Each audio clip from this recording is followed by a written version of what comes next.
गुप्त साम्राज्य। गुप्त साम्राज्य का उदय तीसरी शताब्दी के अंत में प्रयाग के निकट कौशाम्बी में हुआ। गुप्त वंश का संस्थापक श्री गुप्त 240 से 280 ईस्वी था। गुप्त वंश का उत्तराधिकारी घटोत्कच था 280 से 320 ईस्वी। गुप्त वंश का प्रथम महान सम्राट चंद्रगुप्त प्रथम था। यह 320 ईस्वी में गद्दी पर बैठा। इसने लिच्छवी राजकुमारी कुमार देवी से विवाह किया। इसने महाराजा धीराज की उपाधि धारण की। गुप्त संवत 319 से 20 ईस्वी की शुरुआत चंद्रगुप्त प्रथम ने की। चंद्रगुप्त प्रथम का उत्तराधिकारी समुद्रगुप्त हुआ, जो 335 ईस्वी में राजगद्दी पर बैठा। इसने आर्यव्रत के 9 शासकों और दक्षिणाव्रत के 12 शासकों को पराजित किया। इन्हीं विजयों के कारण इसे भारत का नेपोलियन कहा जाता है। इसने अश्वमेधकर्ता, विक्रमांक एवं परम भागवत की उपाधि धारण की। इसे कविराज भी कहा जाता है। किसे? समुद्रगुप्त को। परम भागवत की उपाधि धारण करने वाला प्रथम गुप्त शासक समुद्रगुप्त था। समुद्रगुप्त विष्णु का उपासक था। समुद्रगुप्त संगीत प्रेमी था। ऐसा अनुमान उसके सिक्कों पर उसे वीणा वादन करते हुए दिखाया जाने से लगाया गया है। समुद्रगुप्त का दरबारी कवि हरिशेन था। उसने इलाहाबाद प्रशस्ति लेख की रचना की। समुद्रगुप्त का उत्तराधिकारी चंद्रगुप्त द्वितीय हुआ, जो 380 ईस्वी में राजगद्दी पर बैठा। चंद्रगुप्त द्वितीय के शासनकाल में चीनी बौद्ध यात्री फाहियान भारत आया। शकों पर विजय के उपलक्ष्य में चंद्रगुप्त द्वितीय ने चांदी के सिक्के चलाए। शाब चंद्रगुप्त द्वितीय का राजकवि था। चंद्रगुप्त द्वितीय के समय में पाटलिपुत्र एवं उज्जैनी विद्या के प्रमुख केंद्र थे। अनुश्रुति के अनुसार चंद्रगुप्त द्वितीय के दरबार में 9 विद्वानों की एक मंडली निवास करती थी, जिसे नवरत्न कहा गया है। महाकवि कालिदास संभवतः इसमें अग्रगण्य थे। कालिदास के अतिरिक्त इसमें धन्वंतरी, छप्पड़क और फलित ज्योतिष के विद्वान अमर सिंह, कोशकार, शंकु वास्तुकार, वैताल भट्ट, घटकपर्ण, वराहमिहिर, खगोल विज्ञानी और वर रुचि जैसे विद्वान थे। चंद्रगुप्त द्वितीय का सांधी विग्रहिक सचिव वीरसेन शैव मतावलंबी था, जिसने शिव की पूजा के लिए उदयगिरी पहाड़ी पर एक गुफा का निर्माण करवाया था। वीरसेन व्याकरण, न्याय मीमांसा एवं शब्द का प्रकांड पंडित तथा एक कवि भी था। चंद्रगुप्त द्वितीय का उत्तराधिकारी कुमारगुप्त फर्स्ट या कुमारगुप्त गोविंदगुप्त 415 से 454 ईस्वी हुआ। नालंदा विश्वविद्यालय की स्थापना कुमारगुप्त ने की। कुमारगुप्त फर्स्ट का उत्तराधिकारी स्कंदगुप्त 455 से 467 ईस्वी तक हुआ। स्कंदगुप्त ने गिरनार पर्वत पर स्थित सुदर्शन झील का पुनरुद्धार कराया था। स्कंदगुप्त ने पर्णदत्त को सौराष्ट्र का गवर्नर नियुक्त किया। स्कंदगुप्त के शासनकाल में ही हुणों का आक्रमण शुरू हो गया। अंतिम गुप्त शासक विष्णुगुप्त था। गुप्त साम्राज्य की सबसे बड़ी प्रादेशिक इकाई देश थी, जिसके शासक को गोपना कहा जाता था। एक दूसरी प्रादेशिक इकाई भुक्ति थी, जिसके शासक को उपरिक कहलाते थे। भुक्ति के नीचे विषय नामक प्रशासनिक इकाई होती थी, जिसके प्रमुख विषयपति कहलाते थे। पुलिस विभाग का मुख्य अधिकारी दंडपाशिक कहलाता था। पुलिस विभाग के साधारण कर्मचारियों को चाट एवं भाट कहा जाता था। प्रशासन की सबसे छोटी इकाई ग्राम थी। ग्राम का प्रशासन ग्राम सभा द्वारा संचालित होता था। ग्राम सभा का मुखिया ग्रामिक कहलाता था एवं अन्य सदस्य महत्तर कहलाते थे। ग्राम समूहों की छोटी इकाई को पैठ कहा जाता था। गुप्त शासक कुमारगुप्त के दामोदर पुत्र ताम्रपत्र में भूमि बिक्री संबंधी अधिकारियों के क्रियाकलापों का उल्लेख है। भू राजस्व कुल उत्पाद का 1/4 भाग से 1/6 भाग हुआ करता था। आर्थिक उपयोगिता के आधार पर निम्न प्रकार की भूमि थी। पहली क्षेत्र उसे कहते थे जहां कृषि करने योग्य भूमि हो। वास्तु वास करने योग्य भूमि हो। चारागाह भूमि पशुओं के चारा योग्य भूमि हो। सील ऐसी भूमि जो जोतने योग्य नहीं होती थी। अपृहत ऐसी भूमि जो जंगली होती थी। गुप्तकालीन प्रसिद्ध मंदिर और उनके दिए हुए स्थान: विष्णु मंदिर तिगवा जबलपुर मध्य प्रदेश, शिव मंदिर भूमरा नागौदा मध्य प्रदेश, पार्वती मंदिर नैना कुठार मध्य प्रदेश में है, दशावतार मंदिर देवगढ़ ललितपुर उत्तर प्रदेश में है, शिव मंदिर खोह नागौद मध्य प्रदेश में, भीतरगांव मंदिर लक्ष्मण मंदिर ईंटों द्वारा निर्मित है। यह भीतरगांव कानपुर उत्तर प्रदेश में है। सिंचाई के लिए रहट या घंटी यंत्र का प्रयोग होता था। श्रेणी के प्रधान को ज्येष्ठक कहा जाता था। गुप्त काल में उज्जैन सर्वाधिक महत्वपूर्ण व्यापारिक केंद्र था। गुप्त राजाओं ने सर्वाधिक स्वर्ण मुद्राएं जारी की। इनकी स्वर्ण मुद्राओं को अभिलेखों में दिनार कहा गया है। कायस्थों का सर्वप्रथम वर्णन याज्ञवल्क्य स्मृति में मिलता है। जाति के रूप में कायस्थों का सर्वप्रथम वर्णन ओशनम स्मृति में मिलता है। विंध्य जंगल में शबर जाति के लोग अपने देवताओं को मनुष्य का मांस चढ़ाते थे। पहली बार किसी के सती होने का प्रमाण 510 ईस्वी में भानुगुप्त के एरण अभिलेख में मिलता है, जिसमें किसी भोजराज की मृत्यु पर उसकी पत्नी के सती होने का उल्लेख है। गुप्त काल में वेश्यावृत्ति करने वाली महिलाओं को गणिका कहा जाता था। वृद्ध वेश्याओं को कुटिन्नी कहा जाता था। गुप्त सम्राट वैष्णव धर्म के अनुयायी थे तथा उन्होंने इसे राजधर्म बनाया था। विष्णु का वाहन गरुड़ गुप्तों का राज चिन्ह था। गुप्त काल में वैष्णव धर्म संबंधी सबसे महत्वपूर्ण अवशेष देवगढ़ जिला ललितपुर का दशावतार मंदिर है। यह बेतवा नदी के तट पर स्थित है। अजंता में निर्मित कुल 29 गुफाओं में वर्तमान में केवल 6 ही शेष हैं, जिनमें गुफा संख्या 16 एवं 17 ही गुप्तकालीन है। इसमें गुफा संख्या 16 में उत्कीर्ण मरणासन राजकुमारी का चित्र प्रशंसनीय है। गुफा संख्या 17 के चित्र को चित्रशाला कहा गया है। इस चित्रशाला में बुद्ध के जन्म, जीवन, महाभिनिष्क्रमण एवं महापरिनिर्वाण की घटनाओं से संबंधित चित्र उद्धृत किए गए हैं। अजंता की गुफाएं बौद्ध धर्म की महायान शाखा से संबंधित हैं। गुप्त काल में निर्मित अन्य गुफा बाघ की गुफा है, जो बाघ जिला धार मध्य प्रदेश नामक स्थान पर विंध्य पर्वत को काटकर बनाई गई थी। गुप्त काल में विष्णु शर्मा द्वारा लिखित पंचतंत्र संस्कृत को संसार का सर्वाधिक प्रचलित ग्रंथ माना जाता है। बाइबल के बाद इसका स्थान दूसरा है। इसे 5 भागों में बांटा गया है। पहला है मित्रभेद, मित्र लाभ, संधि विग्रह, लब्ध प्रणाश, अपरिच्छा कारित्व। आर्यभट्ट ने आर्यभट्टियम एवं सूर्य सिद्धांत नामक ग्रंथ लिखे हैं। उसने सूर्य ग्रहण एवं चंद्र ग्रहण के वास्तविक कारण बताए हैं। आर्यभट्ट पहला भारतीय नक्षत्र वैज्ञानिक थे जिसने घोषणा की कि पृथ्वी अपनी धुरी पर घूमती है।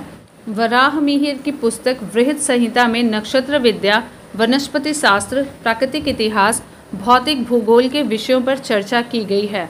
वराहमिहिर ने पंच सिद्धांत, बृहज्जाक और लघु जातक की रचना भी की है। ब्रह्मगुप्त इस युग के महान नक्षत्र वैज्ञानिक एवं गणितज्ञ थे। उसने यह घोषणा करके न्यूटन के सिद्धांत की पूर्व कल्पना कर ली।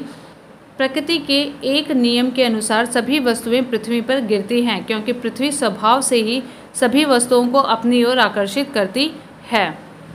गुप्त काल में पलकार्ण ने पशु चिकित्सा पर हसत्यार्वेद लिखा। नवनीतकम की रचना गुप्त काल में की गई है। इस पुस्तक में नुस्खे, सूत्र और उपचार विधियां दी गई हैं। पुराणों की वर्तमान रूप में रचना गुप्त काल में हुई। इसमें ऐतिहासिक परंपराओं का उल्लेख है। संस्कृत गुप्त राजाओं की शासकीय भाषा थी। गुप्त काल में चांदी के सिक्कों को रुपयका कहा जाता था। याज्ञवल्क्य, नारद, कात्यायन और बृहस्पति स्मृतियों की रचना गुप्त काल में ही हुई है। मंदिर बनाने की कला का जन्म गुप्त काल में ही हुआ। त्रिमूर्ति की अवधारणा का विकास गुप्त काल में ही हुआ। गुप्त वंश के शासकों ने मंदिरों एवं ब्राह्मणों को सबसे अधिक ग्राम अनुदान में दिए। गुप्त काल लौकिक साहित्य की सर्जना के लिए स्मरणीय है। भास के 13 नाटक इसी काल के हैं। शूद्रक का लिखा नाटक मृच्छकटिकम या माटी की खिलौना गाड़ी, जिसमें निर्धन ब्राह्मण के साथ वैश्या का प्रेम वर्णित है, प्राचीन नाटकों में सर्वोत्कृष्ट माना जाता है। कालिदास की कृति अभिज्ञान शकुंतलम राजा दुष्यंत एवं शकुंतला की प्रेम की कथा है। प्रथम भारतीय रचना है जिसका अनुवाद यूरोपीय भाषाओं में हुआ। ऐसी दूसरी रचना है भगवद गीता। सांस्कृतिक उपलब्धियों के कारण गुप्त काल को भारतीय इतिहास का स्वर्ण युग कहा जाता है। नगरों का क्रमिक पतन गुप्त काल की महत्वपूर्ण विशेषता थी। वाकाटक राजवंश। वाकाटक राजवंश की स्थापना 255 ईस्वी के लगभग विंध्य शक्ति नामक व्यक्ति ने की थी। इसके पूर्वज सातवाहनों के अधीन बरार विदर्भ के स्थानीय शासक थे। विंध्य शक्ति के पश्चात उसका पुत्र प्रवरसेन प्रथम 275 से 335 ईस्वी शासक हुआ। वाकाटक वंश का वह अकेला ऐसा शासक था जिसने सम्राट की उपाधि धारण की थी। पुराणों से पता चलता है कि इसने 4 अश्वमेघ यज्ञ किया था। प्रवर सेन के पश्चात वाकाटक साम्राज्य 2 शाखाओं में विभक्त हो गया था, प्रधान शाखा और वशीय शाखा, वरसगुल्म शाखा। दोनों शाखाएं समानांतर रूप से शासन कर रहे थे। प्रधान शाखा के प्रमुख राजा थे रुद्रसेन प्रथम 335 से 360 ईस्वी। प्रभावती गुप्ता का संरक्षण काल 390 से 410 था। प्रवर सेन द्वितीय 41 से 440 ईस्वी तक थे। नरेंद्र सेन 440 से 460 ईस्वी तक थे। पृथ्वी सेन द्वितीय 460 से 480 ईस्वी। गुप्त शासक चंद्रगुप्त द्वितीय ने अपनी पुत्री प्रभावती गुप्ता का विवाह वाकाटक नरेश रुद्रसेन द्वितीय से किया। वाकाटक का राज्य गुप्त एवं शक राज्यों के बीच था। राज्यों पर विजय प्राप्त करने के लिए चंद्रगुप्त द्वितीय ने इस संबंध को स्थापित किया था। विवाह के कुछ समय बाद रुद्रसेन द्वितीय की मृत्यु हो गई। चूंकि उसके दोनों पुत्र दिवाकर सेन और दामोदर सेन अवयस्क थे, अतः प्रभावती गुप्ता ने शासन संभाला। यह काल वाकाटक गुप्त संबंध का स्वर्ण काल रहा। प्रभावती गुप्ता के संरक्षण काल के बाद उसका कनिष्ठ पुत्र दामोदर सेन प्रवर सेन द्वितीय के नाम से गद्दी पर बैठा। पृथ्वी सेन द्वितीय वाकाटकों की प्रधान शाखा का अंतिम शासक था। उसके बाद उसका राज्य बासीम शाखा के हरिशेन के हाथों में चला गया। बासीम शाखा के वाकाटक, ये उनकी दूसरी शाखा है। वाकाटक वंश की इस शाखा की स्थापना 330 ईस्वी में सम्राट प्रवर सेन के छोटे पुत्र सर्वसेन ने की थी। उसने वत्सगुल्म नामक स्थान पर एक स्वतंत्र राज्य की स्थापना की। वत्सगुल्म महाराष्ट्र के अकोला जिले में आधुनिक बासीम में स्थित था। बासीम शाखा के प्रमुख राजा हैं सर्वसेन, विंध्य शक्ति द्वितीय 350 से 400 ईस्वी, प्रवर सेन द्वितीय 400 से 415 ईस्वी, हरिशेन 475 से 510 ईस्वी। हरिशेन बासीम शाखा के सर्वाधिक शक्तिशाली शासक था।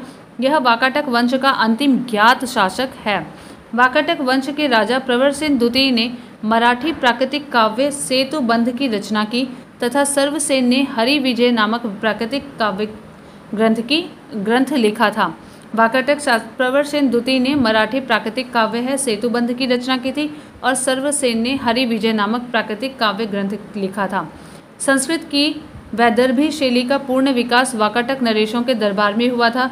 कुछ विद्वानों का मत है कि चंद्रगुप्त द्वितीय के राजकवि कालिदास ने कुछ समय तक प्रवर सेन द्वितीय की राज्यसभा में निवास किया था। वहां उन्होंने सेतुबद्ध का संशोधन किया तथा वैदर्भी शैली में अपना काव्य मेघदूत लिखा। वाकाटक नरेश ब्राह्मण धर्मावलंबी थे। वे शिव और विष्णु के अनन्य उपासक थे। वाकाटक नरेश पृथ्वी सेन द्वितीय के सामंत व्याघ्रदेव ने नचना के मंदिर का निर्माण करवाया। अजंता का 16वां और 17वां गुहा विहार, 19वें गुहा चैत्य का निर्माण वाकाटक के शासनकाल में हुआ।